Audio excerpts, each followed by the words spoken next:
Delhi assembly ఎన్నికల్లో కూటమి మిత్రపక్షం BJP ఘన విజయం సాధించిన నేపథ్యంలో ఏపీ సీఎం చంద్రబాబు మీడియా సమావేశం ఏర్పాటు చేశారు. ఢిల్లీ ప్రజలు బీజేపీకి చారిత్రాత్మక విజయాన్ని అందించారని వివరించారు.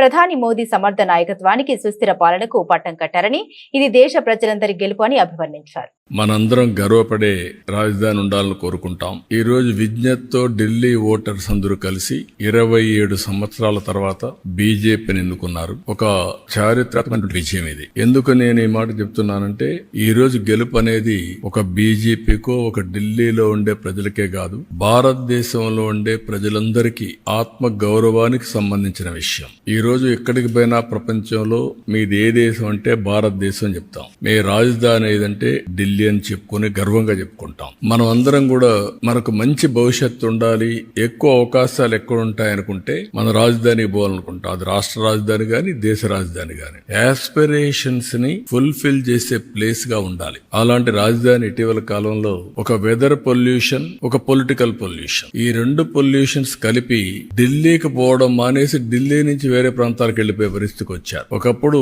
బీహార్ నుంచి ఒక ట్రైన్ ఎవ్రీడే లేబర్ అంతా కూడా అక్కడ పోయి పని చేసుకుని మళ్ళా ఈవినింగ్ ఢిల్లీ నుంచి బీహార్కి వెళ్ళేవాడు. ఇప్పుడు బీహార్ నుంచి ఢిల్లీకి రావడంలా పరిపాలన అంటే ఎట్లుంటుందంటే, ఒక్కొక్కసారి పరిస్థితులన్నీ కూడా తారుమారయ్యే పరిస్థితులు వస్తుంది. దానికి ఉదాహరణ ఢిల్లీ. అయితే ఇక్కడ ఏ మోడల్ వర్కౌట్ అవుతుంది భారతదేశంలో అనుకుంటే, ప్రపంచంలో ఎక్కడ గాని భారతదేశంలో గాని పీపుల్స్ ఫస్ట్, ఒక సస్టైనబుల్ మోడల్ క్రియేట్ చేయాల్సిన అవసరం ఉంది. అదే నరేంద్ర మోడీ ఒక సస్టైనబుల్ మోడల్ ని క్రియేట్ చేస్తున్నాడు. ఆయన్ని మనస్ఫూర్తిగా అభినందిస్తున్నాం. ఈ రోజు ఢిల్లీలో గెలుపు కూడా ప్రధానమంత్రి నరేంద్ర మోడీ గారిపై నుండే నమ్మకం. ఆ నమ్మకంతో ఢిల్లీ ప్రజలు నరేంద్ర మోడీ గారి నాయకత్వాన్ని బలపరిచారు.